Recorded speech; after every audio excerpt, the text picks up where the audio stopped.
You know, in previous sessions, we've been talking about psychiatry, my work, the things that I've been involved in, my concerns about where psychiatry is going, a lot of them on the subject of how to treat patients. And then there's the other part of my work, which is in the legal arena, where we have courts of law to decide issues. And again, psychiatry is given a very influential role and based on assumptions about what we can do that I think are wrong. And there's been many people who agree with that, but many who don't. But if you wanted to pick an area where there was just an overlap between this clinical area of what we do as therapists and as high priests, you might say, people who are appointed by society as having skills that society wants and needs, you could not find one that is more standing there with one foot on each side than the subject of danger. Psychiatrists are the people that we turn to protect us from danger, and the ones that we turn to protect patients from themselves and danger because of their condition. And we desperately want psychiatry to be able to do what we hope they can do.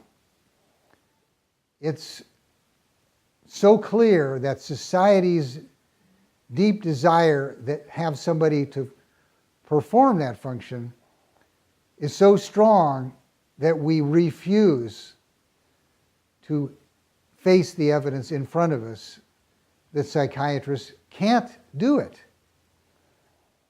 And so what we do is, by desperately continuing to turn to them, we avoid the struggle, the difficult, long struggle that goes with any society trying to learn how to handle a problem in a way that goes against history and tradition. It's not humanity's strongest suit to be able to shift courses based on reason and evidence.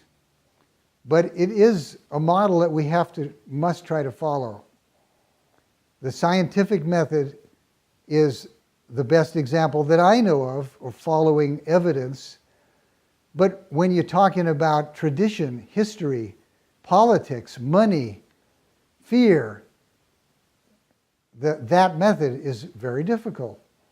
But I maintain that the beginning of that long, difficult path is an honest look at what has happened when we have tried to rely on people like psychiatrists, or if it is in a non-traditional society, turning to some healer.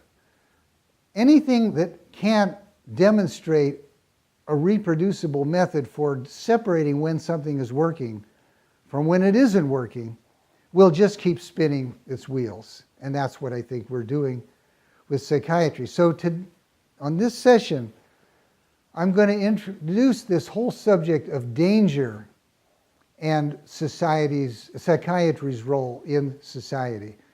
And like so many of the topics I've been talking about so far, all we can do is introduce this topic right now. We're going to be coming back to this in so many ways.